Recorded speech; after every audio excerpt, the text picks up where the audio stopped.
On sait avec les AVC que plus vite on va commencer une réadaptation, plus vite il va partir en réadaptation, meilleur va être son pronostic. Alors moi, mon rôle, c'est d'organiser les activités pendant tout l'épisode de soins. Alors à partir du moment qu'il arrive à l'urgence, durant son hospitalisation, c'est moi qui vais faire les demandes de réadaptation ou les demandes dans les CLSC si on a besoin de soins à domicile. Et chose qui est particulière avec les infirmières de suivi au CHUM, c'est qu'on continue même à faire un suivi à l'extérieur, à partir du moment que le patient retourne à la maison.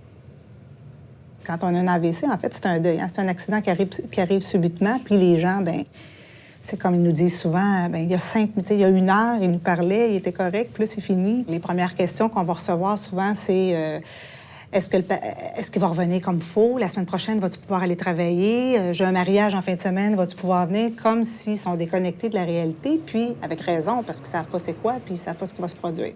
Alors, notre rôle, c'est aussi de les encadrer là-dedans.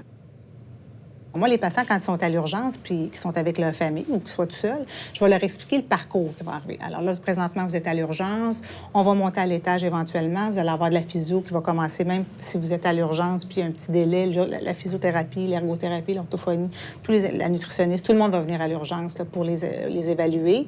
Vous allez à l'étage, dépendamment de l'évolution, on va vous diriger soit en réadaptation, dans un hôpital de réadaptation, soit en externe de la maison, aller en réadaptation, ou vous retournez à la maison avec des services du CLSC.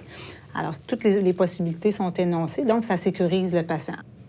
Les patients, ce qu'ils veulent, c'est récupérer comme avant le lendemain, mais c'est pas ça la réalité. Fait qu'on leur explique, bien, à chaque petit bout que vous faites, chaque petite amélioration, chaque petit progrès, bien, c'est une victoire à chaque jour.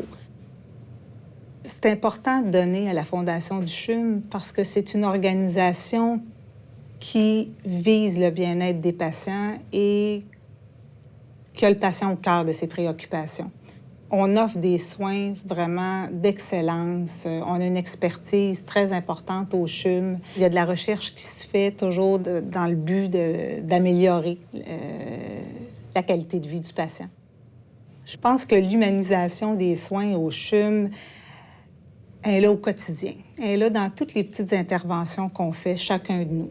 Alors, chacun de nous amène un côté de soi auprès du patient puis de la famille qui fait que les patients sont bien encadrés, sont bien entourés de chaleur humaine. Donnons-nous le meilleur de la santé.